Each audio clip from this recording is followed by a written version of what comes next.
रामचंद्र की जय और मुख्यमंत्री वाले की जय। मानो हमारे नेत्रों के सामने खड़े हैं, आह्वान करने से भगवान मानो आ पहुंचे और सामने खड़े हैं, उनको मानो प्रत्यक्ष की माप जी देख रहे। श्याम वर्ण है, उनकी अवस्था करीब मानो कोई 12 वर्ष को राजकुमार हो, ऐसी उनकी अवस्था। श्याम रंग के ऊपर सुंदरता इस वास्ते है, आपको नाम श्याम सुंदर। चरणों से लेकर मस्तक तक जिनकी लंबाई करीब 4.5 फुट और छाती के सामने चौड़ाई करीब 1 फुट। और भगवान बड़े प्रेम के मुग्ध होकर के मानो अशोक बंसी बजा रहे हैं। उनके चरण बड़े कोमल और सुंदर है, सुनने से शरीर में रोमांच होते हैं। मानो हम उनके चरण छू रहे हैं तो शरीर में मानो रोमांच हो रहे हैं। इस प्रकार मन का भाव करने से और आगे जाकर प्रत्यक्ष रोमांच होने लगे।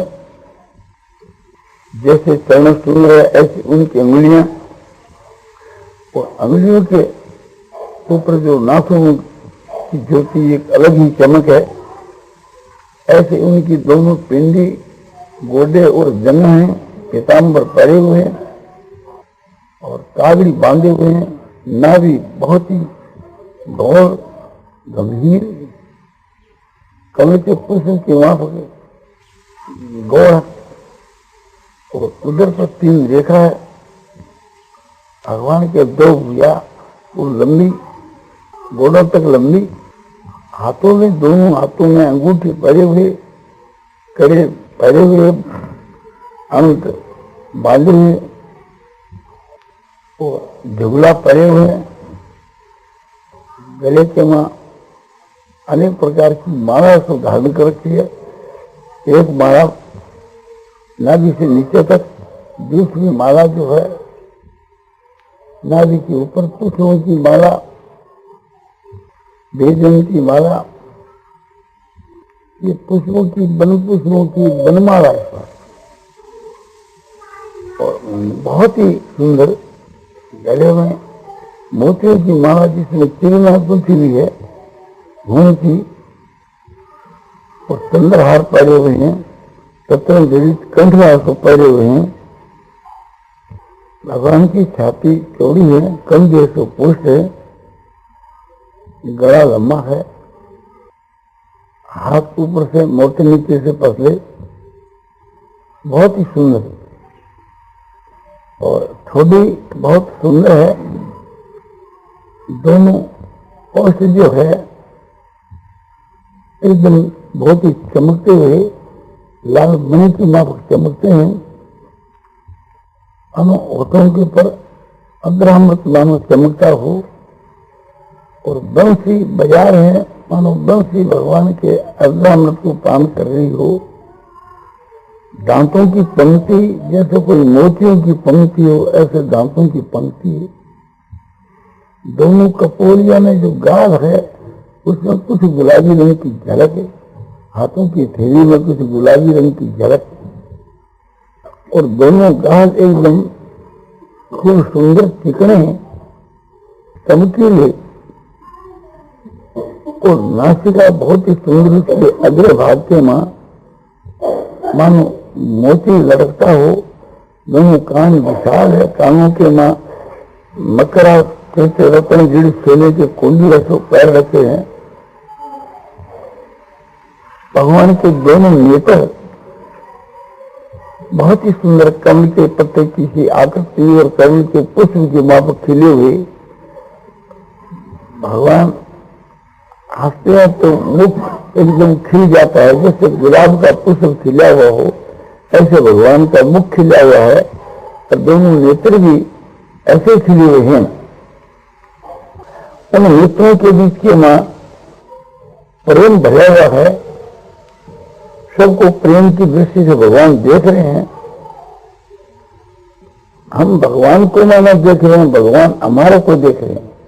भगवान के नेत्रों से नेत्र मिलाकर के जब देखते हैं तो मानो एक प्रकार से अलौकिक प्रेम उनके नेत्रों से निकल करके हमारे नेत्रों में प्रवेश कर रहा है।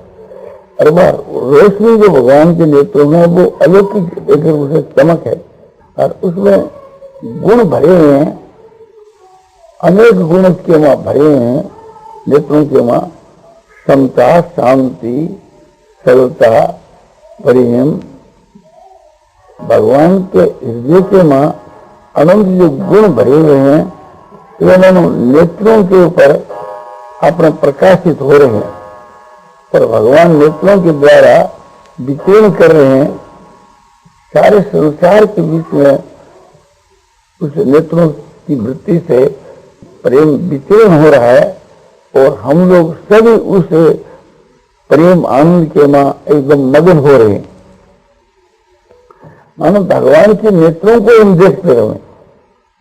अब नेत्रों को छोड़ करके दूसरे अन्य देखने की भी इच्छा नहीं होती। इस प्रकार का रस आता है।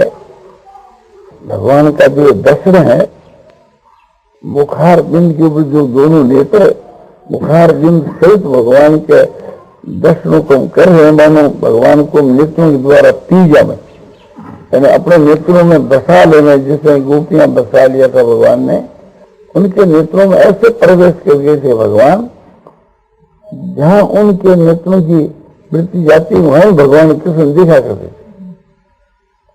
तो हम लोग भी अपने नेत्रों में वैसे ही बसा ले हैं तो फिर नेत्रों से कभी उनका दर्शन ओझल नहीं हुआ। योगान पश्यति सर्वत्र सर्वं तैमयि पश्यति तस्मै न प्रणश्यामि सत्यमेव न प्रणश्यति। गीता अध्याय 6 श्लोक इसमें बतला है।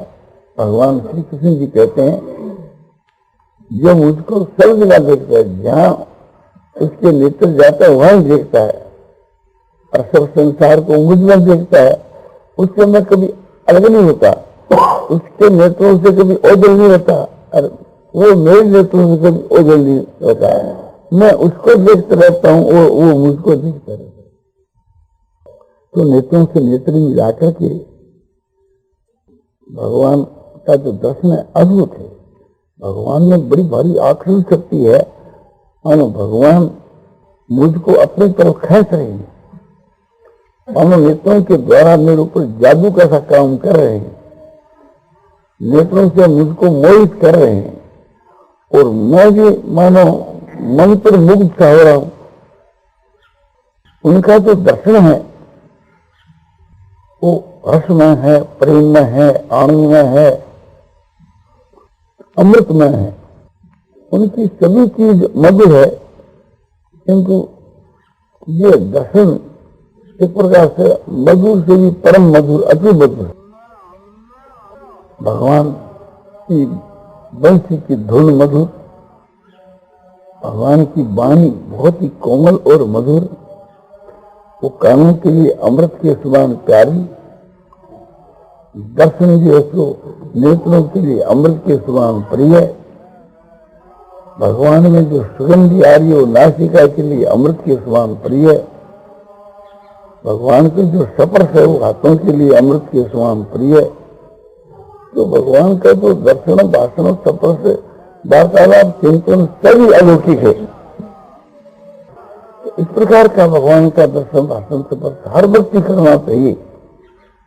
रात्रि के सोने के समय में इस मापक के दर्शन करते हुए, ध्यान करते हुए शयन करना चाहिए। ये ध्यानावस्था के यहाँ जो दर्शन है, इसको साक्षात प्रत्यक्ष की मापक की समझना चाहिए। भगवान की भौएं बड़ी सुंदर, भ्रकुंडी बहुत ही अलौकिक, कला के चमक रहा है, क्योंकि वो सिरधारे तिलक हो रहे हैं, मस्तक के काले रंग के केस है और मोर मुक्त बांधे हुए हैं। वो बहुत ही चमकीला और उसमें सोने की टांग से मोती और घूमती और रत्न जड़े हुए हैं। भगवान के मुखार में चारों तरफ प्रकाश फैला हुआ है और बड़ा प्रेम से थी भगवान ऐसे बंसी बजा रहे हैं, उनकी बंसी की धुन कानों के लिए अमृत से भी बढ़कर प्रिय है। उनके दर्शन नेत्रों के लिए अमृत से भी बढ़कर प्रिय है। भगवान का मुखारबिंद है, वो मानो मुख कमल है। और जैसे कमलों के ऊपर भंवर डमराता है, ऐसे हमारा मन उसके भगवान के मुखारबिंद के ऊपर घूम रहा है। भगवान हंस रहे हैं तो उनकी हंसी मानो मोहित कर रही है हमको। तो फिर बाएं गाल पर जाता है या फिर जो दाएं गाल पर जाता है तो बस वहां रंग जाता है। जहाँ गाल भी खिला हुआ है, जैसे कोई कमल का पुष्प खिला हुआ हो या गुलाब का पुष्प खिला हो, ऐसे नेत्र खिला हुआ है गुलाब के पुष्प, ऐसे ललाट एकदम चमक रहा है। ऐसे वहां जो नेत्र है वो ऐसे चमक रहा है, ऐसे बाया गाल ऐसा चमक रहा है। फिर मुखार बिंद को देखता है तो मुख एकदम खिला हुआ है। तो इस प्रकार से थी भगवान के मुखार बिंद के चारों तरफ घूम कर के आगे फिर नेत्रों के ऊपर आकर की वृत्ति जम जाती है। बस देखते देखते ऐसी अवस्था हो जाती है कि नेत्रों के साथ कोई बात का ज्ञान नहीं रहता। नेत्र से नेत्र मिला करके मानो भगवान मुझको देख रहे हैं और मैं भगवान को देख रहा हूं। इस प्रकार से थी देखते हुए प्रभु से यही प्रार्थना है कि आपका ध्यान कभी नहीं छूटे और मैं कुछ भी नहीं चाहता हूं। तो जैसे मैं इस प्रकार से ध्यानावस्था के वहां आपको देख रहा हूं, मन चाहता है कि ऐसे मैं आपको प्रत्यक्ष देखूं। यही भगवान से प्रार्थना करें।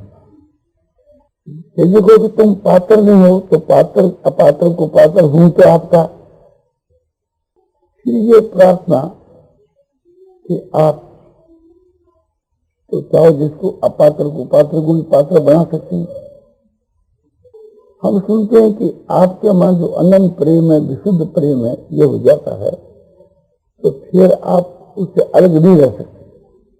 तो आप वही प्रेम मुझको जो विशुद्ध प्रेम है, अनंत प्रेम है, भगवान को छोड़कर अन्य में किसी में प्रेम न है, वो अनंत प्रेम किसी में नहीं।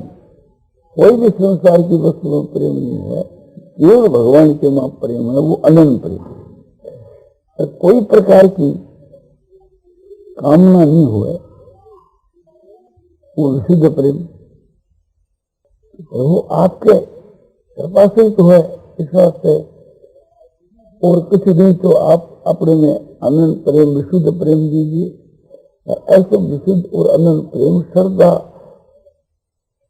और विश्वास है तो वो भी इसको आपकी कृपा से अपने आप में श्रद्धा हो सकती है। तो आप अपने में परम श्रद्धा दीजिए जिससे कि अपने में प्रेम हुए। और तो मांगने के लिए चीज ही क्या है, और सब चीज तो मामूली है। तो कभी अपने शब्द की त्याग है, केवल भगवान को छोड़कर न किसी में अपनता, न किसी में प्रीति, न कोई चीज की कामना, या जड़ भावना रहनी चाहिए कि ऐसा ध्यान बराबर बना रहे। मैं भगवान को कभी नहीं भूलूं। यही भगवान से याचना करनी चाहिए। प्रभु आप ही हमारे सब कुछ हो, आप ही हमारे धन जीवन प्राण हो, आप ही हमारे स्वामी पति मालिक और ईश्वर हो, आप ही हमारे प्राणेश्वर, आप ही हमारे सर्वस्व, सब कुछ आप ही हमारे हो। आप साक्षात परम ब्रह्म परमात्मा हो, परम ब्रह्म परम धाम है, पवित्र परमणि भगवान पुरुषम शास्त्रम विद्यमादि देव अजम देव। आप परम ब्रह्म हो, परम धाम हो, परम पवित्र हो। आप परम शाश्वत दिव्य पुरुष हो, आदि देव हो, अज हो, अविनाशी हो, सर्वांतर्यामी, सभी हृदय की जानने वाले, सर्वशक्तिमान, सर्वेश्वर, आपके समान और कोई जैसा नहीं है।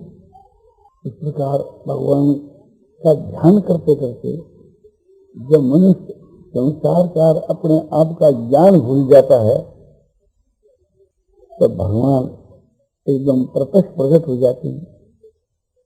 जब प्रत्यक्ष प्रकट हो जाते हैं तो वो चित्र की मूर्ति के नाम हो जाता है, फिर वो अपने आप को संभाल नहीं सकता। केवल भगवान का ही ज्ञान रहता है, भगवान को देखता रहता है, भगवान के नेत्र से नेत्र मिलाकर के रसास्वाद लेता रहता है, परम रस का पान करता रहता है और कोई बात का भी ज्ञान नहीं रहता। जब होश आता है तो फिर वहां न स्तुति न प्रार्थना।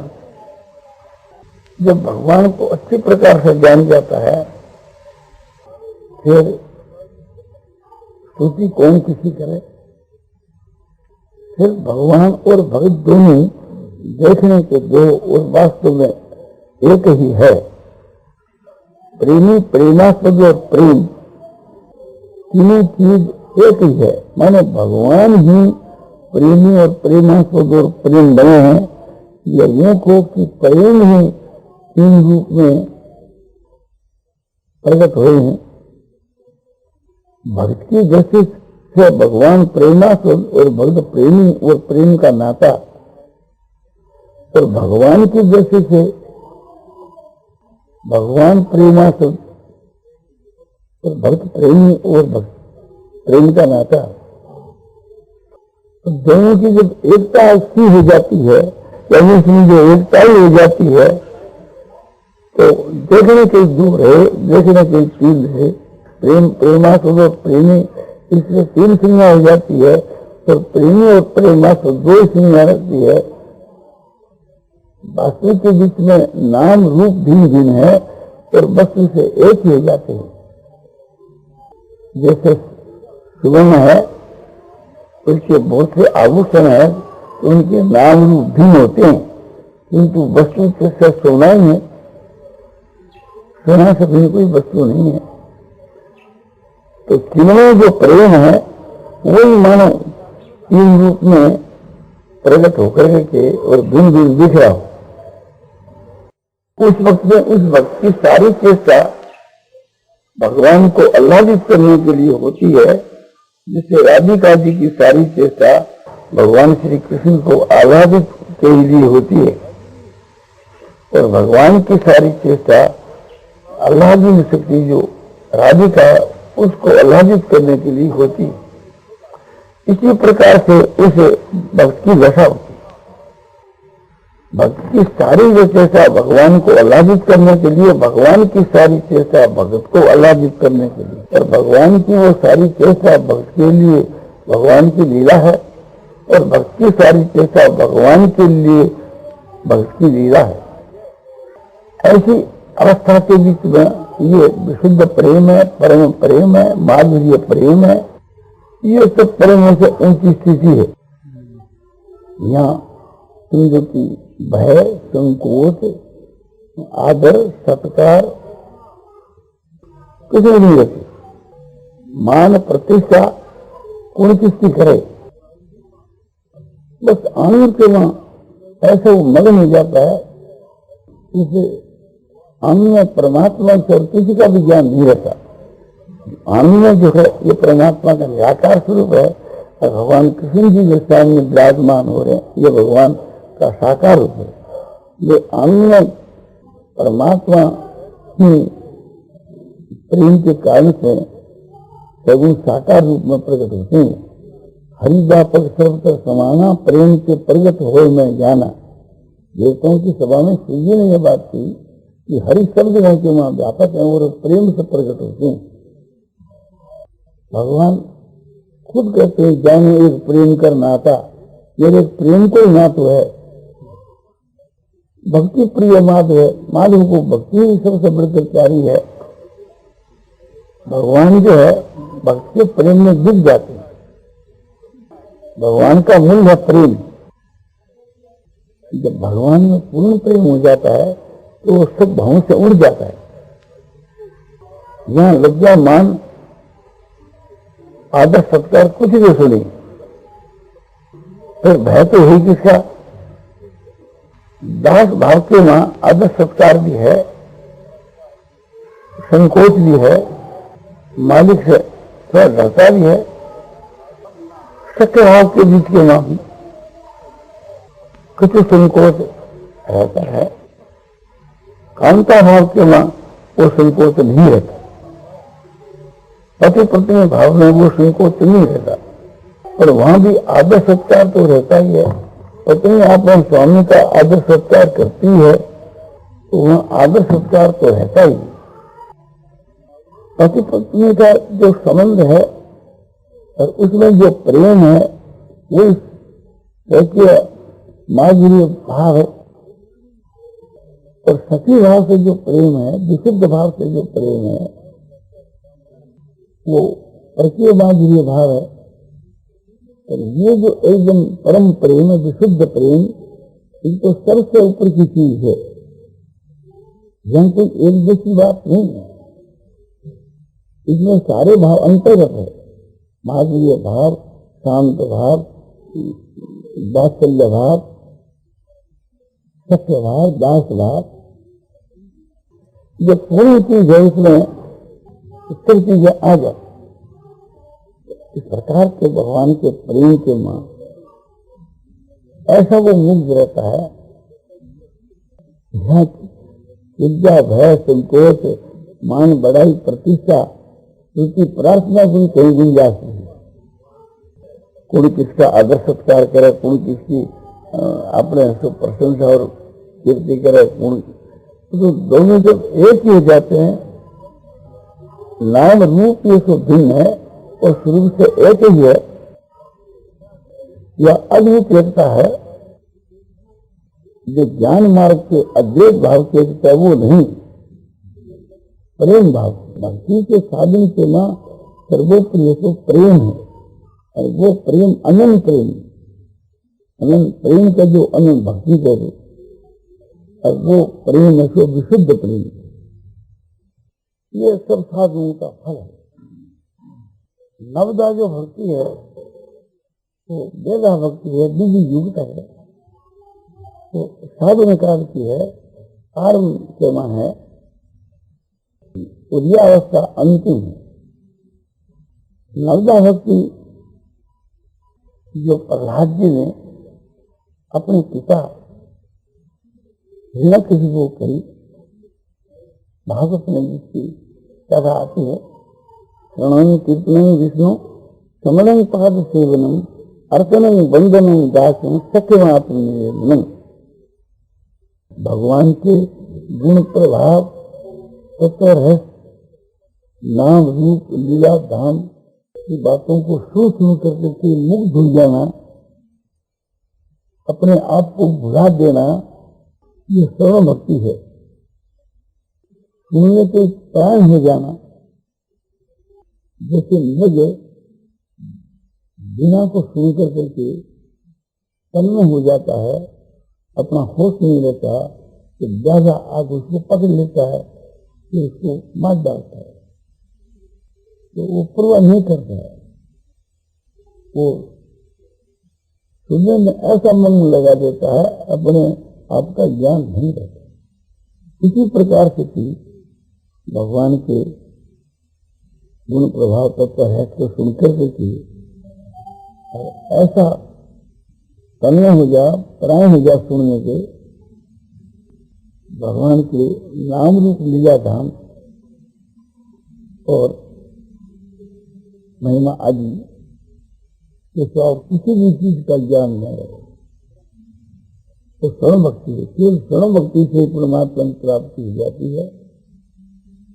जैसे राजा परीक्षित को हुई, परीक्षित ने बड़े बड़े पापी धुंधकारी जो है, महान एक प्रकार से पापी था, गोकर्ण जी ने उसको भागवत सुनाई, तो इसी से